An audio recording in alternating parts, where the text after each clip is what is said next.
Hi. Short Bus Debate Club. It's a bus rolling. I can get on board. Hello, I'm Darren Jolly. It's time to get this short bus started. So let's roll and on with the show.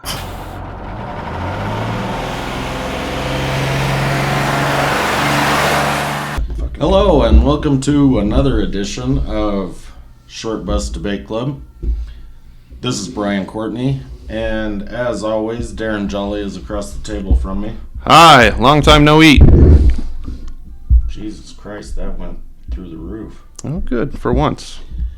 So this episode, we are going to be talking about, something we've touched on a couple of times in the past.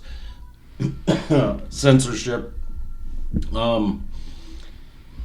But as Darren announced at the end of the last episode you listened to, which can you remember that? 75.2. You don't need to get that close this time, dude. I don't know what the fuck is going on, but it's going through. I mean, you're louder than me. Well, that's fucking weird. No shit. Your levels are great, dude. This is awesome. Anyway, so we're going to talk about censorship. I know the Roald Dahl thing really kind of bothered Darren with Netflix, and so that's kind of why we got onto this topic. But I'll let him explain more. So I will say a couple of things. All right. So in the film. And we'll get into this more, and obviously the lighter side of things. But in the film *The Fifth Estate*, Cumberbatch, the dude that played Julian Assange's character, he quoted Oscar Wilde in this moment, and he says, "Give a man a mask, and he will tell you the truth." Right? So, that's a thought that I'm going to keep coming back to, but not until a little bit later. But it'll keep sort of recycling into what a lot of my thoughts are. But like Brian said, as a kid, I wasn't a great reader. I needed to get somebody that captured my imagination, that sort of got me motivated to kind of get involved in literature in the first place. So in children's literature, there was a book, you'd have your teacher, they would read a chapter a day or a part of a chapter a day, and we would be forced to listen, which I thought was an incredible exercise, because a lot of times ideas are rooted in your ability to read by yourself, but listening is something that we don't focus on a lot on socially, in terms of active listening as a skill that we should probably work harder on and master. But I love this thing that my teacher did every day, and a lot of the stuff they'd read, but I was sort of passively engaging in it. And then the teacher read, I can't remember if it was second or third grade, but I think it was second, Danny the Champion of the World. And for whatever fucking reason, it doesn't make any sense. I have tons of fucking siblings. I wasn't raised by my fucking dad. I certainly wasn't raised by my dad in rural fucking, England, right? But for whatever reason, it got under my skin. So I read the book before she finished the book in that, and then I read it several times after that. So it was one of the first books that caught me so much that I kept re-engaging it. And then other gateways to where the Charlie and the Chocolate Factory stuff, the Great Glass Elevator. Roald Dahl was just probably one of the first really instrumental children's literature people in getting me interested in literature. And I'm not alone in that. He's, the BFG, with all the different things that he wrote, there were tons of people throughout, since those books came out, that loved him. But and there were some problems with regards to some things that he was saying. There was something with regards to the way that the Oompa Loompas were originally written, and it was sort of this. He had intended it as this critique of British imperialism, sort of like the Rudyard Kipling and the way that they taught, Orientalism and all that kind of shit. But it came off as pretty racist, right? So it was something that was addressed in the 70s to him, and there was a dialogue between him and other people, and he saw exactly the point that they were trying to make, and he's like, you know what? I could probably rewrite this part a little bit better, and it would be more respectful to the people who are coming from these rural, these not at the center of Western culture parts of the world, right? The Oompa Loompas were fucking creepy, dude. Yeah, they were. I mean, seriously. I never. I mean, because they did that change the year that you were. I think it was 73. Because the year you were born. So that was I never read. Well, I didn't read the book anyway. But the original movie, Willy Wonka and the Chocolate Factory, with those fucking orange. That's why I always called Donald Trump a fucking Oompa Loompa, because he's orange like that, dude. And I know some of our listeners probably haven't ever seen that fucking movie. They just know the Johnny Depp version. But watch it. The first one is awesome. It really is pretty fucking cool. But you're right. They did the fucking weird ass dances. And I don't know if that was based on the book or the rewrites. Yeah, I don't know, like the original movie, I think it was made like more like 76, 77, but I can't remember right at the top of my head. But either way, Netflix bought the entire Roald Dahl catalog, right? And when they did that, they started to alter certain things in some of these books because they wanted to make them more appealing in the woke postmodern environment that is being constructed collectively right now. So, for instance, like Augustus Gloop, they changed. They don't refer to him as fat anymore because they don't want to be fat shaming anybody. Also, in Witches, there's a comment where I can't remember. I don't know if it's the protagonist or if it's the narrator. They say, "You don't know you could be at the store and." The checkout girl, or you could be in an office and the secretary. So they changed those vocations in the book to lawyer or doctor and CEO or like corporate board member or something like that, because they wanted to have a more positive projection of what it was that women's jobs could be. And this, like, immediately when I started to look at this, it started to irritate the fuck out of me. At some other time, maybe we can talk about the problems with wokeness, but there's something that definitely is problematic in the sense that, like, literature is constructed in a certain way by an author, you know, and it's a reflection of that time period. I don't think that we need to be going in and of course, like, we'll get into some caveats where maybe, you know, like, because they did the same thing with Shakespeare, something that you brought up and you really got into that in the discussion, but he's talking to me, by the way, not you guys. Yeah. So, but the point is that the Roald Dahl thing really set me in a certain direction. But when I looked at it, like, there were two things that were sort of like happening at the same time. And when we talk about stuff like civil liberties or censorship or freedom of expression, there's always sort of like a framework that exists in specific moments in time that guides our understanding of these discussions. So on one hand, you see the shifting of certain aspects of entire body of literature by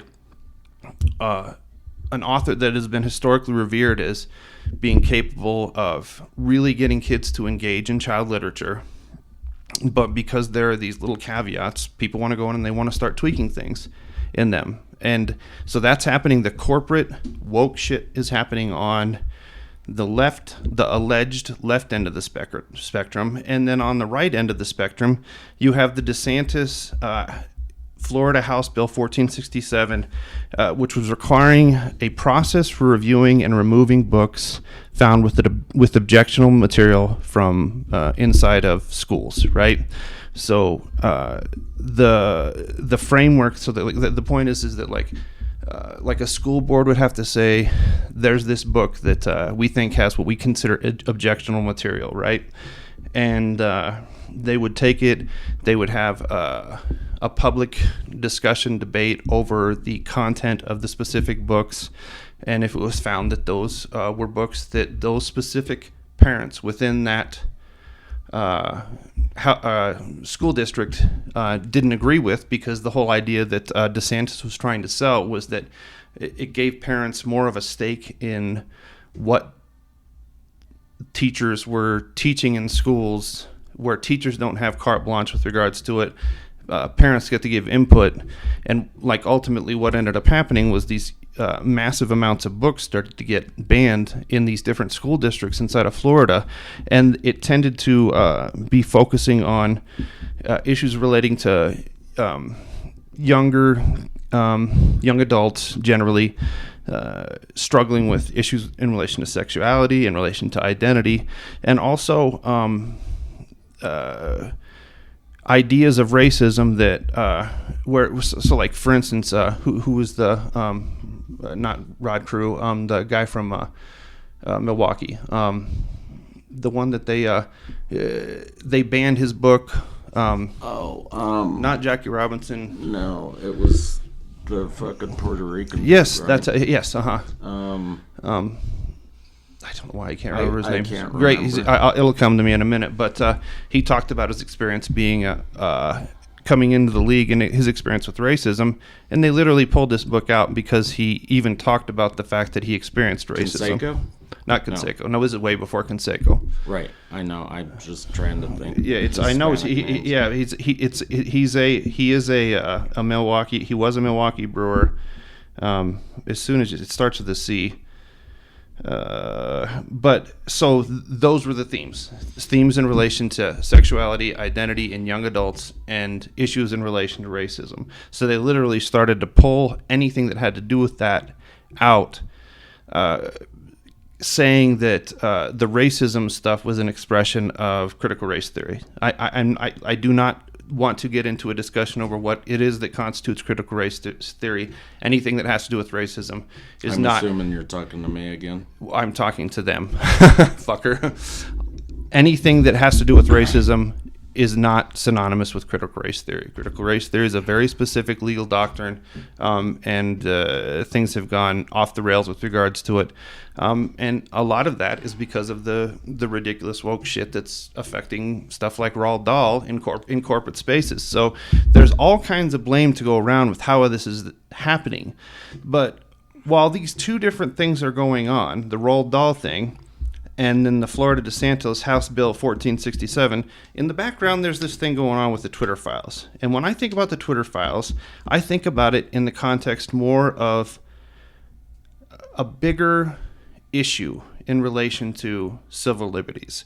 Like, we're talking about these two, and like I said, I love Roald Dahl. I mean, this is an important thing to me. But at the same time, if you're going to talk about civil liberties, we're allowing ourselves to get caught in the fucking weeds and not realizing that the Twitter files was an extension of policies that developed post 9/11 that helped us to be understood through the stuff that both Julian Assange through WikiLeaks and the dipshit that's in Russia. Why I can never remember his dumbass fucking name. Citizen 4. The scrawny kid who worked for the NSA and the CIA. Oh, sorry, I was reading.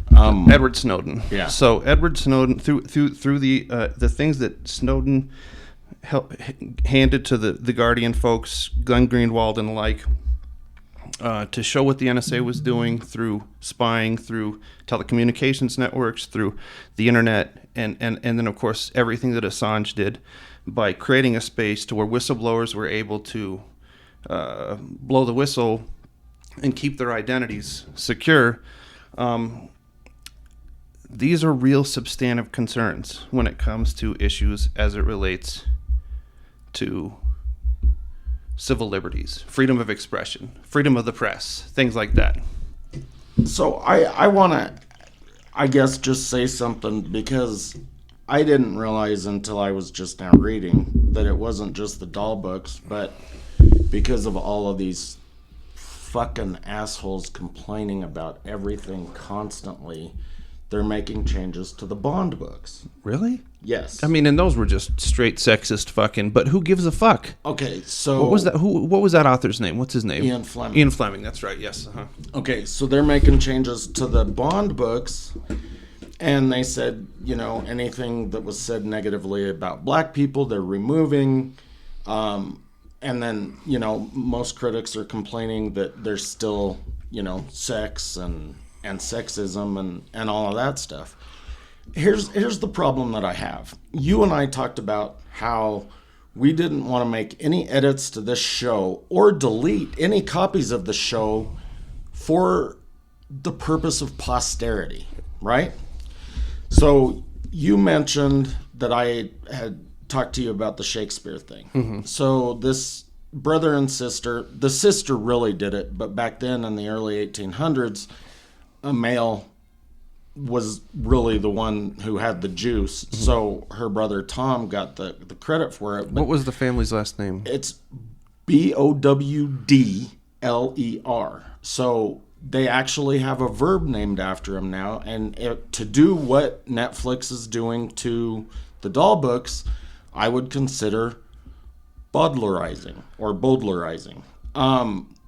Which is the same as redacting, changing, editing. What a horrible act to have identified with your name for all of history. I'm sure they kind of dig it because that was during that fucking time of temperance and change and chastity and all of that bullshit. And I don't want to say that it was during that time because for some reason throughout history we've always rolled back into something like this. The Romans got rid of orgies. Then in the Wild West, they got rid of whores and opium. And now we're here and we're getting rid of this stuff. But I think my original thought was the posterity thing. So I think it would be important for whomever, whether it was a female or a black person, an Asian, to see that in the Dahl books, oh, well, we used to call people fat. That's because fat is a fucking adjective. Anyway, we used to call people fat. We don't call them fat anymore because that's fat shaming and whatever.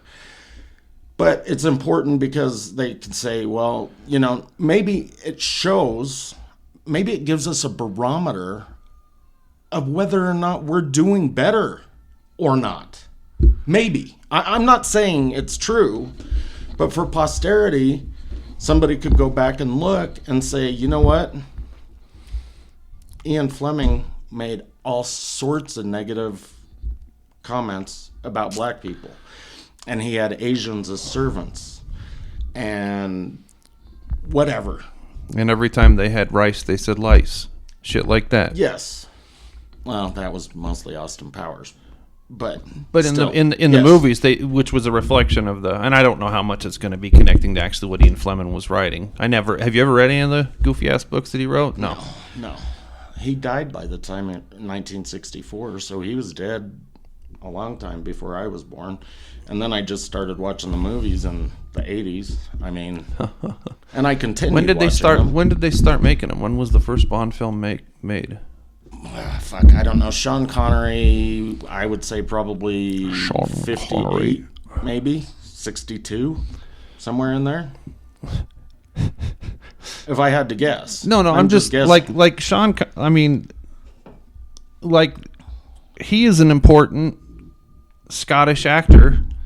This is like art as a medium for understanding the movement of history. Like when I was there, the article that I was reading by Herbert Marcuse, where he's talking about concepts of tolerance, he talks a ton about art is a barometer for. It's exactly what you just said. It's a way for us to understand where we were, where we are, and it also gives us an idea where we should be going. Yeah, like concretely, like so. These were the strategies that were used in the 60s in the United States.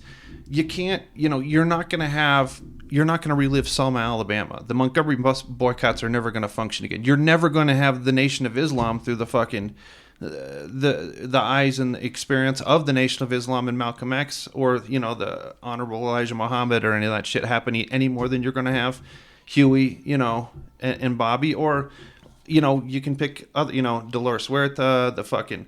The Latina movements and stuff like that. Any significant figure in history. We live in a different time period, so we need to not falsely construct our artistic positions, because if we do that, it's like we lose our historical footing. We need that footprint to show us what art was during a certain time period, and how what Marcuse suggests it turns into pseudo art because in that Hegelian Marxian way where you think about conflict and struggle, moving history, trying to relive this art that was revolutionary during certain time periods. You know, who was the Mexican artist who was married to Frida Kahlo?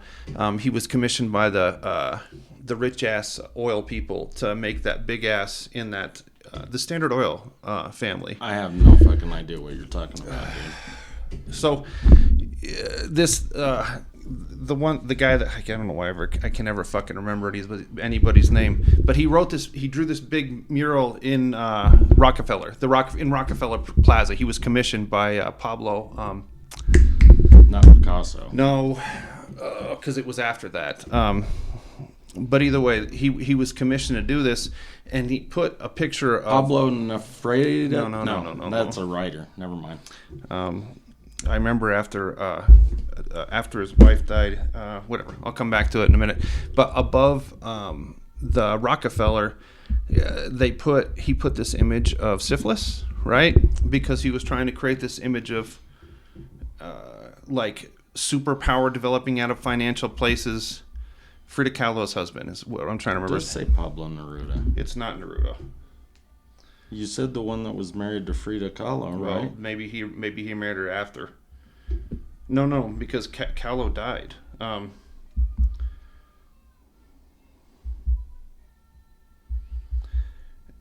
But they made him take it off the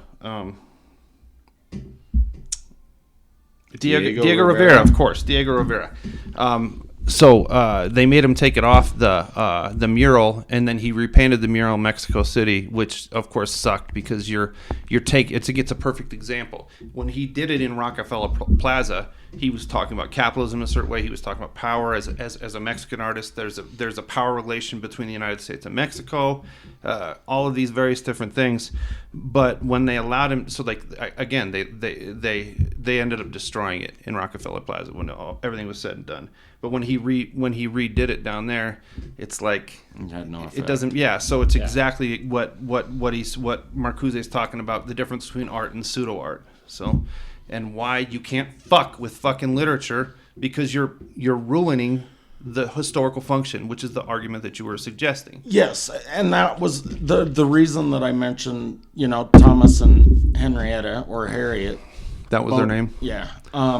Is because I think the difference is between what they did to Shakespeare and what Netflix is doing to Dahl is that the original Shakespeare still existed and was still being sold maybe right next to it. Mm-hmm. But they said, okay, this is Shakespeare, unedited. Maybe it's offensive. This is Shakespeare by a bunch of fucking pious prude cocksuckers. And I think that was exactly what was written on the cover. So you want to do what Tipper Gore did, where you have, this is the explicit lyrics? No, I don't ever want to do anything Tipper Gore did. Never.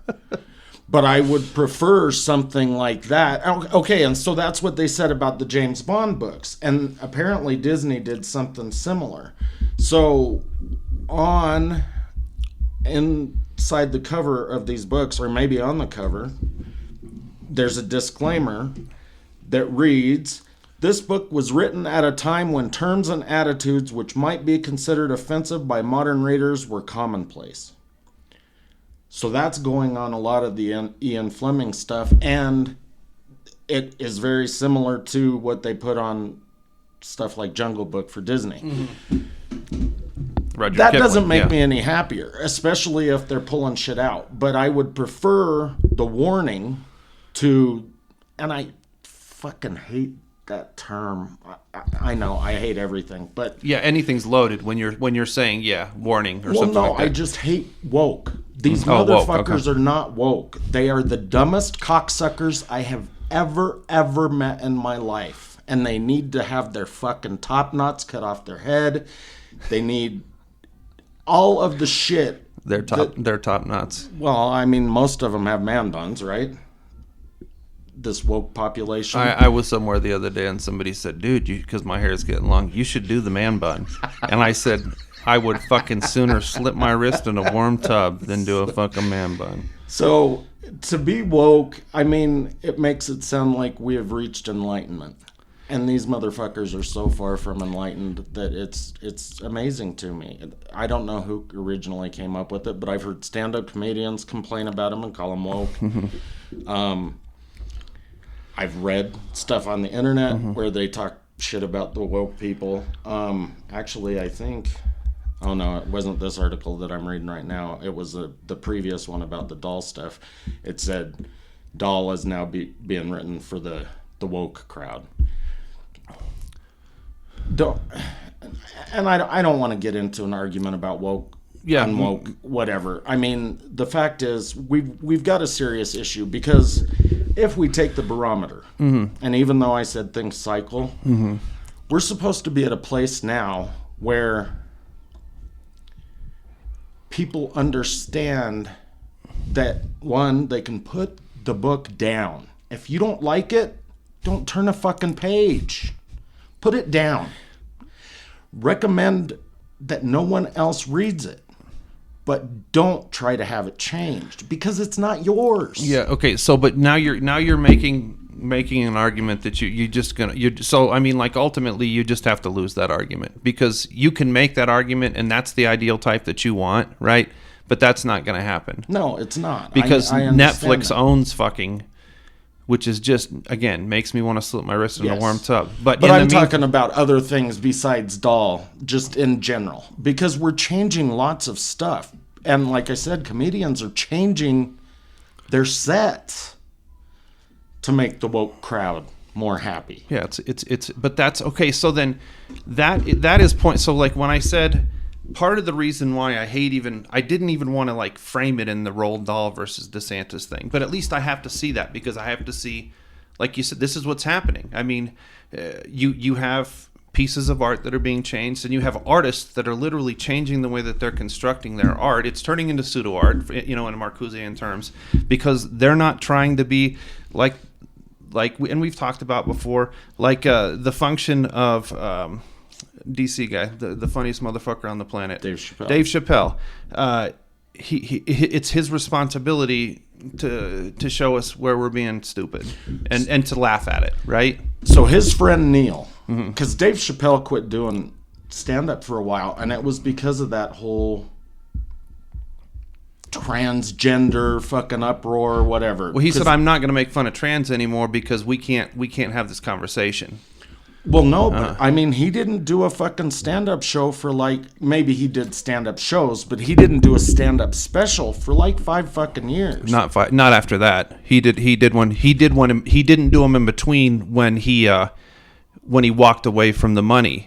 But he did not. That one that was done, the trans one was done 3 years ago, dude. Well, he quit for a while, and I know the only reason I know this is because he talked about it on the special I just watched, and his friend Neil, the white guy, that said he's the one that said sprinkle some crack on him. Do you want to give the whole? Yeah, just so that they got a little bit more context. It was an old Chappelle special, really old, probably early 2000s, before Comedy Central. I'm pretty sure. Wow, like after Half Baked, though, right? Yeah. But so he hung out with Neil. Neil's the guy that helped him write Half Baked, and I think he directed it. But anyway. In that stand-up special, Chappelle was talking about somebody getting shot, and then they were at a party, and somebody died. And at every scene, the cops would generally plant crack on these guys because they were black, they were in the hood. So Neil just started saying, sprinkle some crack on them.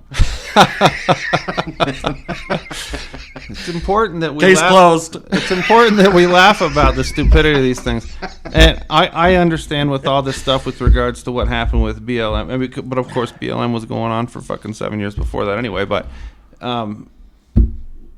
it's important that we have to understand that comedy and of course, like, the shit of it is that no matter what, like we do, I can sit there and I can try to tell people that they need to shut the fuck up and listen to the message that the comedy's offering and laugh at the same time, because my God, it just fucking is so wonderful anyway.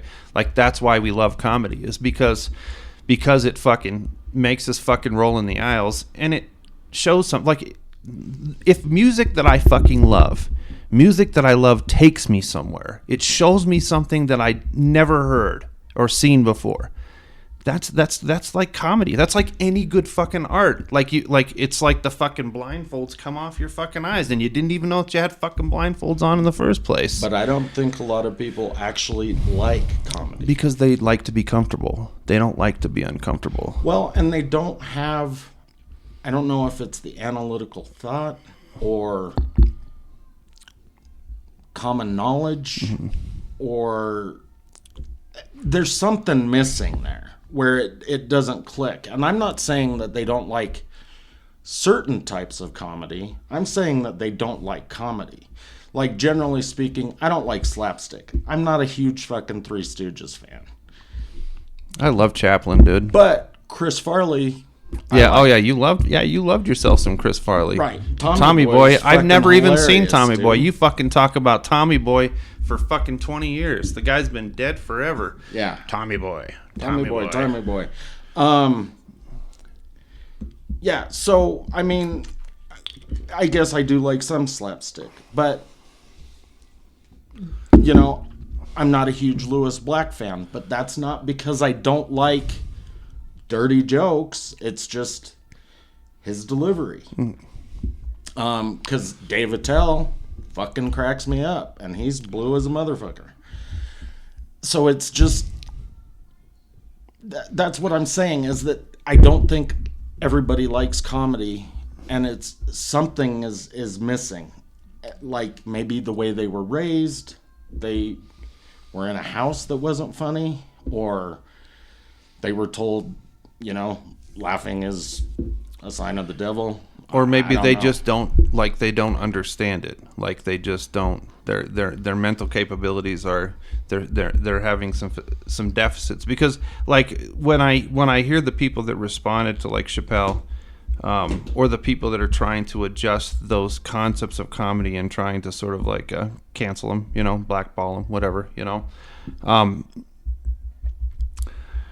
the way that they respond to that is through practical and rhetorical despotism. You know, I mean, like, when you're canceling people, you're trying to systematically eliminate them from the social existence that allows for them to reproduce the conditions of their existence. I mean, they want people to not go. They wanted people to not go see Dave Chappelle. You know, if you go see Dave Chappelle, like, so part of the reason why after that trans thing, and you're right, it wasn't as long as you said it was, but there was such a backlash from certain people, and because art tends to come from left spaces a little bit more, like spaces of art. People came out and said, "We're gonna, if you let Dave Chappelle come on, then we're gonna." He did 2 in 2017, 1 in 2019, and 1 in 2021. The Netflix specials, because now he's under like a Netflix contract. The 2019 one was the one with the, right? Because the bird one, that was the 2017 ones. The Equanimity and the Bird Revelation, yeah. And then the next one was Dave Chappelle. It just says Dave Chappelle. That was the one where he got crucified, because he's done one more on Netflix after that. Yeah, 2 in 2017, 1 in 2019, and 1 in 2021. But his friend Neil told him, you know, don't do it. And then in Neil's stand-up special, he said Dave warned him, don't talk about this shit because of the woke people. And in his latest one, The Closer, the one he did in 2021, he talked about the woke people. And he didn't back off, and he still said shit that probably offended everybody, which I think is fucking badass. But so did his, so did his white friend Neil. Those guys didn't change, but other people, I've heard them say, I changed this because of this. Yeah. And to cower in the face of morons is fucking retarded. No, but that's pseudo. I mean, that's what it is at that point in time, and it's the way that, like, when I said earlier that you were making an argument that you can't win. I mean, whether we like it or not, and you're what's their last name again? The Bodler. So the Bodlerizing, and I'm sure it happened, before that, right? Like, at the very least, and this was the same thing that they graduated to in the Roald Dahl discussion. The only thing that made me, like, at least lukewarm happy about it on some level is that they're going to have a copy that's produced that says this is the version the way that Roald Dahl wrote it, and then this is the more young kid friendly version. Are they going to let us purchase both? Yeah, that was at least the last thing that I heard. Or are they just going to keep one for the record? No, what my understanding is that that's why I brought the Tipper Gore thing up, is that there will be an explicit lyrics version, and there will be a what did they call those ones back then? Those stupid ass ones that I used to sell on tapes at Sam Goody. The ones that didn't have explicit lyrics on them. Oh, the edited version. But they what did it say? Parental something or another? Yeah, or parental. I remember. I worked at Sam Goody back then. I just can't remember what the motherfucking thing said. They have the ratings on them on fucking video games for the same reason. So it's what? Parental guidance? No, that's PG. They weren't, but they didn't rate those. They just had explicit or not explicit. Right. It like the old NWA ones. Lyrics, and it was just a black and white banner. Uh-huh. Did it say something about parents? Parental guidance or something, explicit lyric, parental guidance. Maybe the other ones they didn't put anything on, and the explicit lyric ones they put them on. Because the explicit lyric, from what I remember, it was just a little square, the little black and white thing, bottom right-hand corner of the CD, and it just said explicit lyrics, and it was black and white. Fuck the police coming straight from the underground. It's funny that you say that, dude. You and I were talking about this because we've been talking about it since the beginning of March when we finished the last episode. So imagine, I don't know, NWA's copyright for that entire Straight Outta Compton album expires, and fucking Ice Cube forgets about it. So somebody else buys it.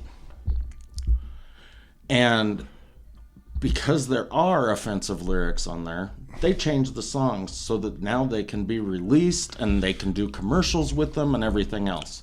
So instead of fuck the police, it's talk to the police.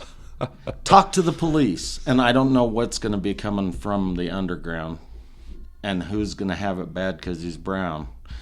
But because they're going to change, so there's not any racism in there anymore either, right? They're just going to be, there's racism going to exist because DeSantis is going to be on one side, and then you got fucking these dumbass fucking Democrats who are at the fucking top of the Democratic Party on the other side. Yeah, talk to the police. And there are others that could be that fucking outlandish. It always bothered me. So The Breakfast Club is not one of my favorite movies ever. But I do like that movie. It's a wonderful movie.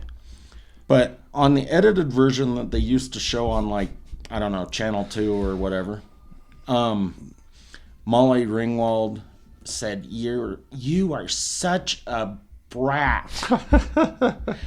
And it always just fucking made me laugh so much. Because bitch isn't even really a bad word. I mean, but they edited the fuck out of that. And that's where, like, those movies are so impossibly, like, when he leans into her panties.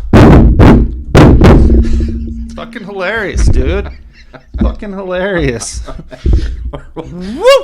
Well, okay, yeah. So, the James Bond stuff, they were talking about how some of the sexist stuff was still going to be there, but there was going to be a warning, but they're removing stuff. So, some of the movies, so Animal House started off college movies, probably. It was the first college movie that did well, for sure, and has a cult following. John Belushi was under the bleachers fucking looking up at up girls' skirts. He was on a fucking ladder being a peeping Tom. One kid called another one a fruit, which I'm pretty sure is some sort of gay slander.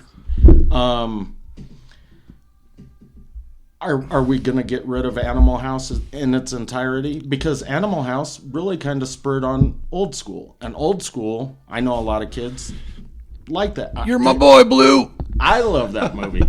Right, so are we going to take out the entire pool wrestling scene because it shows tits? Well, and because allegedly it would just be a straight sexist rhetorical disposition. Right. And the maybe part at the there's beginning, ageism there because Blue's so old. And the part at the beginning where Luke Wilson accidentally with the quit being such a fag. but he ends up having sex with that girl who's in high school.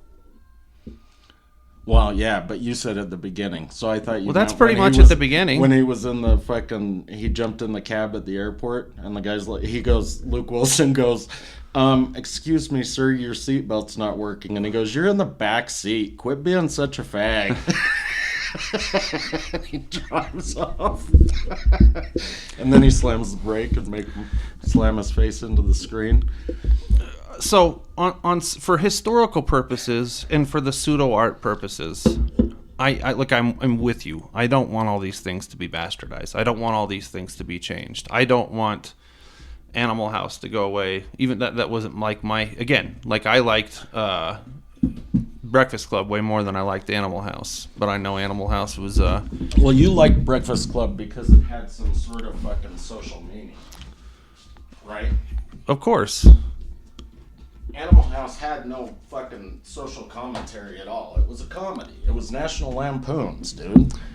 Yeah, like Van Wilder or like No, not like Van Wilder. When National Lampoons was good. I'm not comparing them. I said that it has no social commentary. Right. So yeah, no social redeeming features at all. Unless you consider don't drink and don't do drugs like John Belushi did. Some sort of thing.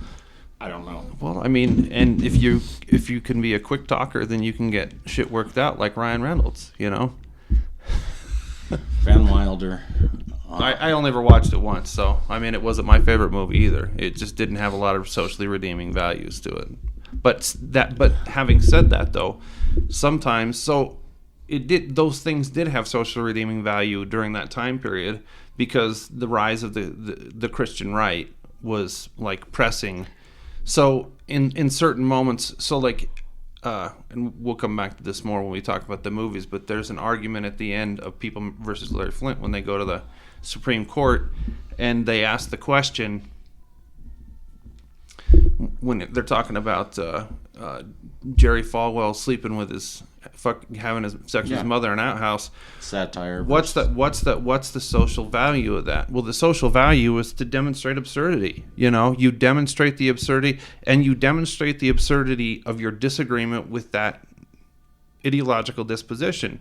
So obviously, fucking Hustler thought that the way that the Christian right was functioning in relation to concepts like pornography and censorship, you know, and smut and all the shit that they'd fucking say was over the fucking top. Just like the way that comedy from a National Lampoon disposition would be over the top to demonstrate that sometimes when we get a little bit, you know, bogged down in these spaces where we're talking about what we should be doing and what we shouldn't be doing with regards to how we conduct ourselves as individuals, it can get a little bit over top. I guess at some point in time, if you really watch Old School, if you watch Animal House, if you watch Van Wilder, and Old School was not National Lampoon, but I was putting it in the same similar category. themes, yeah.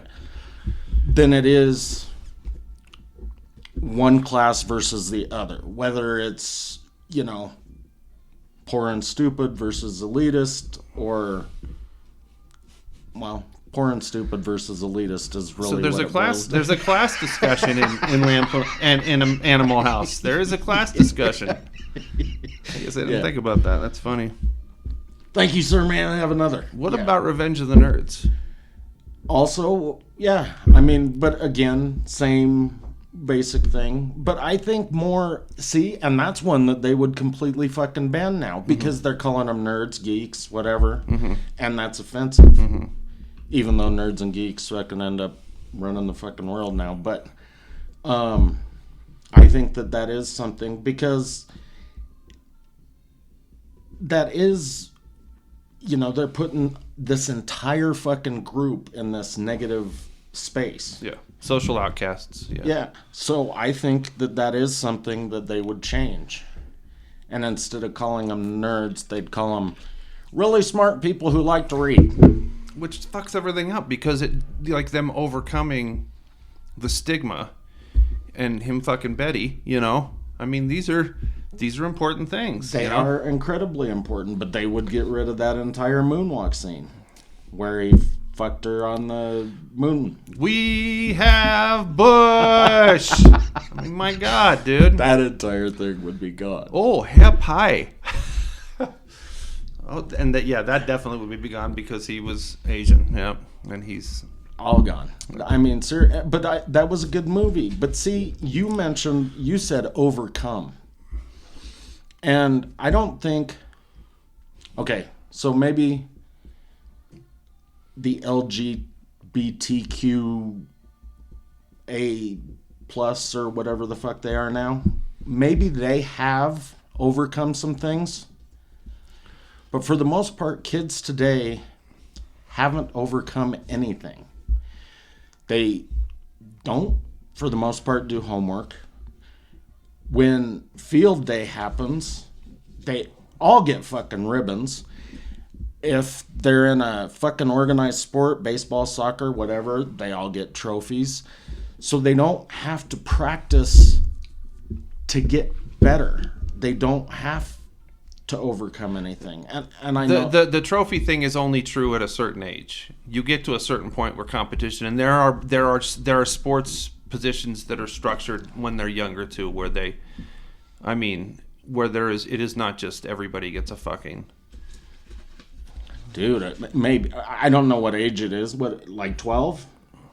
I see Pee-wee football where they're fucking these parents would not be putting their kids in it if it wasn't for competition. I mean, parents that are no, there's baseball. Competition. Matt used to get fucked up. He had 2 concussions by the time he was 9, but everybody was a winner. Matt was 9 forever ago. I promise you. Some of that stuff is... I mean, the rhetorical spaces for some of it exist. So what I'm saying is that there might be a group where it's non-competitive, but there's a market for the competitive. And there are families that push that, and it's probably something that you have to buy into, which again makes that a class thing at that point in time, Well, they have to buy into all of it. I mean, fucking that girl I used to live with paid a bunch of money for E to play soccer. Jesus when Jeannie, Christ, when they did field day, they did field day at high school when Jeannie was there, and the field day that they did, it was like student spirit stuff. I mean, it was just so tacky. It just makes me want to puke. And it's not because... But see, my mom, and she was born in 43. Mm-hmm. She always said that, like, when they did field day, she always felt bad because she never won a ribbon. Mm-hmm. So I understand, her point of view on it. But again, it doesn't give them anything to strive for. If she would have really felt that bad, then maybe she would have practiced so that she could run faster. But I'm guessing she just didn't give a shit. Well, so that's a guess. And the concept, I don't think that the way that the system existed then, or the way that the system that I grew up in that it was perfect either, right? Because that is in some ways a false concept of overcoming things too. Just getting a fucking ribbon doesn't... Saying that you win... I mean, competition as a concept is always going to be important. Because in Star Trek, they even, it was not synthetic. They, had concrete expressions of... And that is supposed to be a socialist, space. Dude, they used to go into the fucking thing and fight and shit. Yeah, I remember. Yeah, Star Trek Yeah. believed in. So we don't want to do away with the concept of competition. We don't want everything to be about people's fucking sensitivity. That is foolish and obnoxious, because ultimately history is not done. We need to continue to try to find a way to get things better so that we survive. You know, as water starts to go away, and as the more that we don't deal with our environmental questions, this is going to become acutely clear in the next few years. Not several years. You know what? Few years. Actually, now that you mention that, fuck it. Maybe this non-competition thing is better, because they're not used to running for anything, let alone water. So when push comes to shove in the aliens' land, only the fast people are going to live, and the ones that are slow are going to die. Well, you don't have to outrun the aliens, just have to outrun you. You got to be quick. No, I don't have to be quicker than them. I just got to be quicker than you, motherfucker. So. And that was originally a bear. Mm-hmm. Yeah. So, but I just back to the sort of like concept of. I know we got sidetracked with the. We do that a lot. I mean, and that it doesn't matter. But part of the reason why I was kind of drawing a concern about the way that it was being framed is that obviously I agree that books or art should maintain their integrity because of the function of history. Like the concept of history is something that, if I'm a Marxist or somebody who likes Marx and Hegel, I have to like history. It's the one comes with the other, right? Because I believe that creates the framework for possibilities ultimately, and in the struggle in those spaces, which again, competition. That's why Well, you really can't know where you're going if you don't know where you've been. Well, and I don't mean to use that cliche, but it's true. But that's a tricky concept. Like, so art is only a reflection of it. Like, part of the reason why I brought up the Twitter files stuff is, and like all those other things, we can go into this more in the second part, but if we don't understand what Rudyard Kipling meant, what that was in terms of understanding what British imperialism was during that time period, the way that they were looking at people that were not in Western Europe, if we don't, and then the way that sort of exacted a certain kind of power structure in India, in China, when, Hong Kong and whatnot.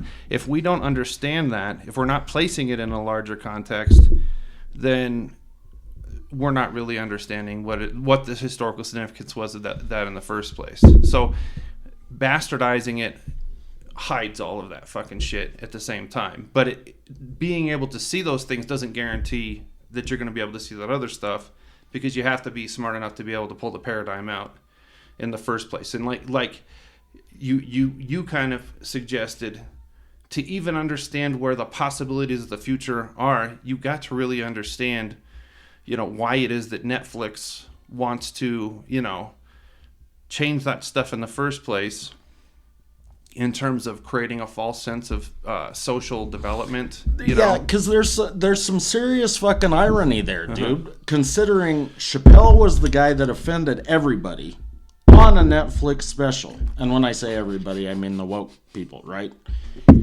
So he offends everyone on a Netflix special. But Chappelle is one of the most watched stand-up comedians probably in the world. Of all time. Definitely in the United States. But in order to cater to these woke, you can't say fat. Fat's offensive. Fuck you. Fat is a word. Retard is a word. Cunt is a word. And you guys are all a bunch of fat, retarded cunts. Did you see that? That was a demonstration. He was illustrating how to continue to use those words. For shizzle, but I won't go the other way.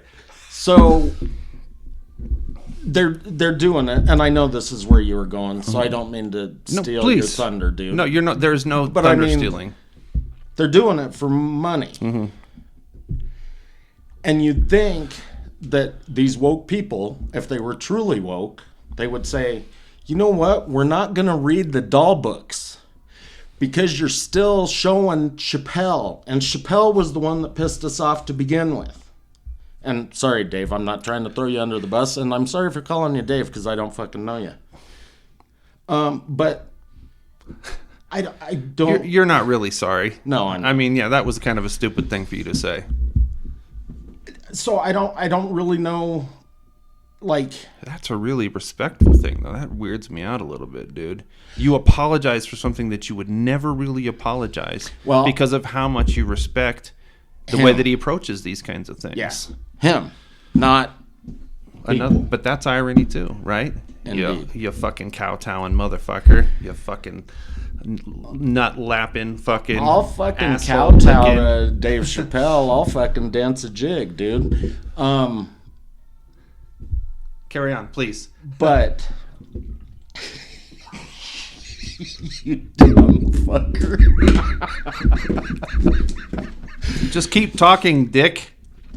It's all about money, which, again, we talked about just right before I hit the record button. All of this is. But what's interesting about that, though, like, for me to say that it's all about money, that's not necessarily a critique, because money, like, and this is something I've alluded to in the, so Marx said that money is the, what the fuck, the alienated capacity of humanity, right? So that does not mean money is evil, right? For all of you fucking people that think that you're Marxists and you think that fucking money is evil, you are fucking stupid. Money is a tool. Money allows us to use the expression of abstraction in terms of how we engage concepts of value in abstract ways. You do not abandon that. You do not throw that away.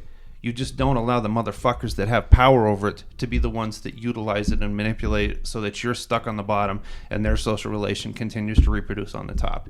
You have to be able to be smart enough to engage and to utilize that abstraction to where it becomes liberatory, not repressive or oppressive. Sorry.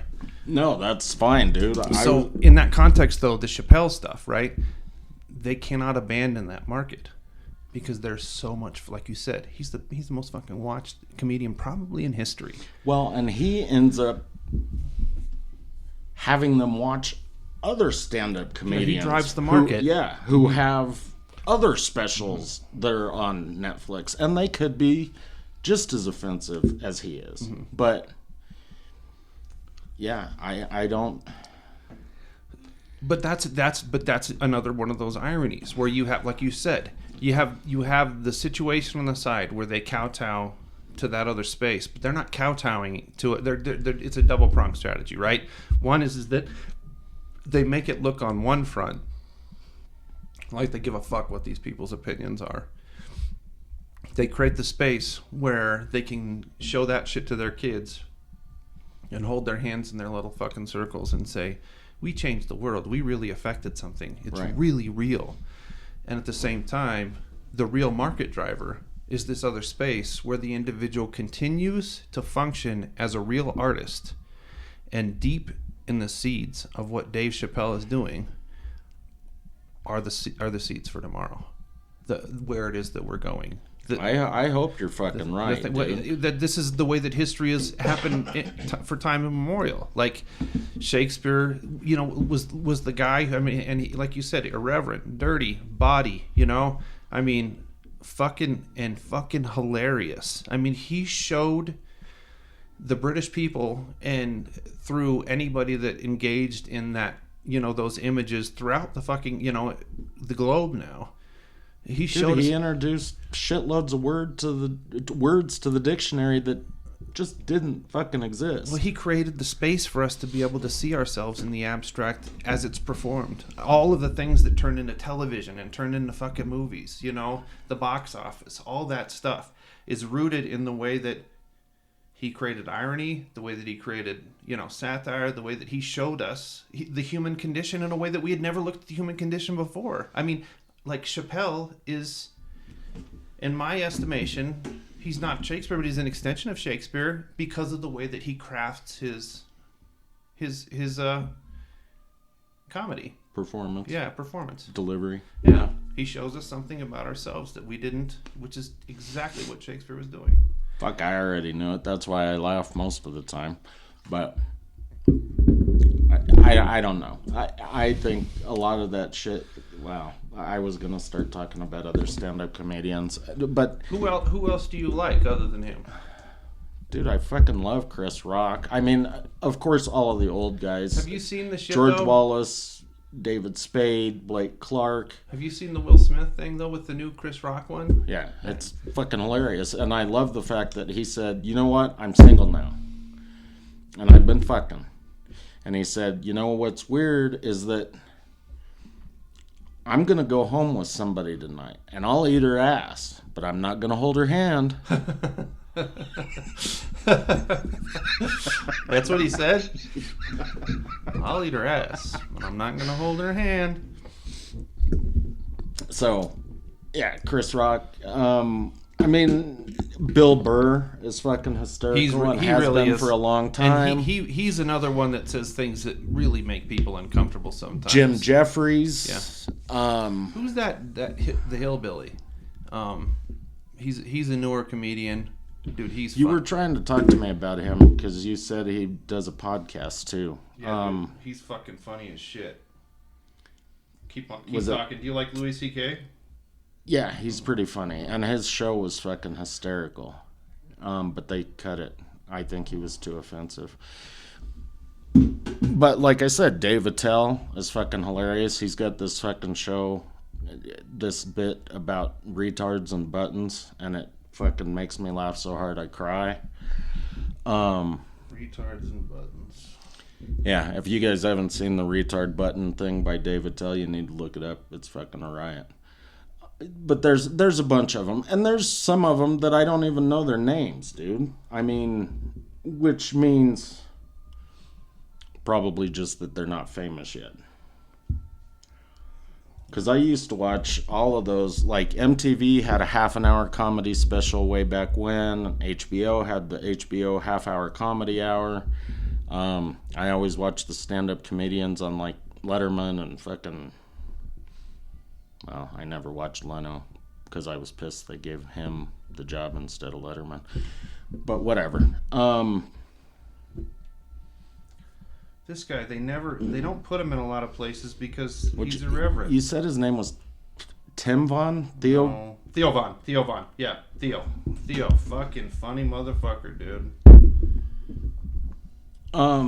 Yeah, so there's a bunch of them. And I generally like the ones that are dirtier than cleaner. I mean, Amy Schumer, a lot of her stuff I think is funny. A lot of it I just don't get, probably because I don't have a pussy. Theo Von, he had to fucking leave. He went out to LA and he had to leave because people were such fucking bitches. I mean, but I mean, whatever. That's the world we live in, right? Sometimes you got to pay the price to try to do things the way that. And he left. He didn't change the way that he did his comedy. He just left. He said, "I'm gonna go fucking do my own thing."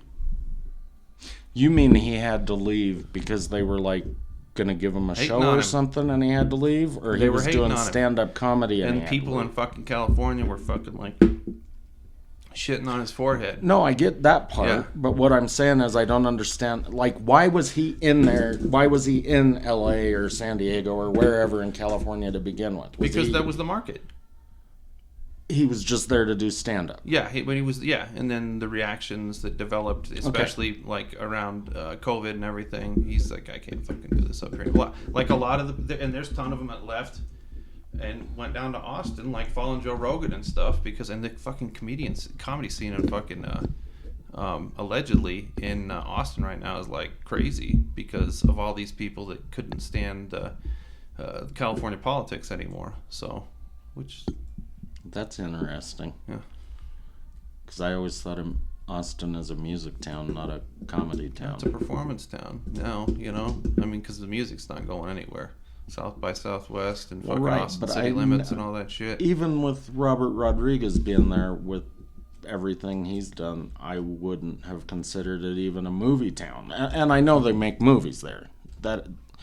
But I mean, they make movies in Albuquerque. I don't consider Albuquerque a fucking movie town. Atlanta's a fucking movie Or town a fucking now. or a stand-up town for that matter. But like things change, you know. Atlanta is a fucking like the center of fucking black film now. It's you know, a production town for sure. I mean, because that's where Adult Swim was. You know, the studios for Adult Swim, all of those fucking cartoons they produced, that was all Atlanta. The Walking Dead was done through Atlanta. Basically any fucking movie or show you've seen that has that fucking peach at the end. Georgia Peach. Yeah. Which is stupid. Georgia Peaches suck. Who's the big black producer? The one that Mama's House and all that stupid shit. Fuck that guy. But he has everything he does out of Atlanta. Of course, but he's shitty. You shouldn't mention Atlanta and call it a movie town and then mention Tyler Perry. There are black people that don't like Tyler Perry. I'm going to talk about anybody that's making movies down there. I'm not going to pick and choose who I like necessarily. And there's no doubt Tyler Perry produces a ton of fucking movies, dude. Yeah. Like him or not, right? So I can keep my emotions out of things a little bit. Are you capable of doing that, motherfucker? No, I'm not. Gee. He's going to try to make me not talk about it now, so he's going to try to censor me, that motherfucker. I even laughed because there's this, God damn it, and now I can't remember his name. There's this stand-up comedian. He happens to be black. I'm not just picking the black ones, but he said something. It was almost like Chappelle on the Chappelle show was talking about how, what's his name, Alan, wasn't really black. And then at the end, he fucking was buying crack and smacking hoes and fucking... What was that? No, he had him... The comedian, the really dumb fucking comedian, right? He was on that... Yeah. What line is it anyway, or something like that? What was that guy's fucking name? Oh, that was a funny fucking episode, dude. That was a really funny episode. Dude, but anyway, it was like that because the guy said, you know, Tyler Perry's not black, or he could do black people a favor by not making movies anymore. Fuck. What was that guy's name? I'm almost there, dude. No, not the one on Chappelle. The stand-up comedian that said the Tyler Perry thing. Not Wayne Brady, then. Wayne Brady. No. Wayne Brady, but that's the one comparison fun of. Right. Yeah. So Chappelle was making fun of Wayne Brady, saying he's not black, and this other stand-up comedian was saying, "Quit it." That might have been my third favorite Chappelle show. Dude, that was fucking hilarious. It was fucking, dude. It was, but I still think that fucking, I mean, obviously, fucking Prince and fucking cocaine's a hell of a drug. Fucking funniest shit in the history of the fucking universe, dude. Oh my god. Yeah. I'm Rick James, bitch. All right, he is Rick James, and I am not. We're at an hour and 8, so should we cut it off at your Rick James bitch and then we'll come back and we'll get more into the political economy stuff, because we definitely have to make sure to be clear that when we're talking about censorship, we need to understand what the intelligence community's done over the course of the last 20, 23, 24 years. So okay, well, just for shits and grins, close it out with another Rick James, dude. I'm Rick James, bitch. Cocaine's a hell of a drug.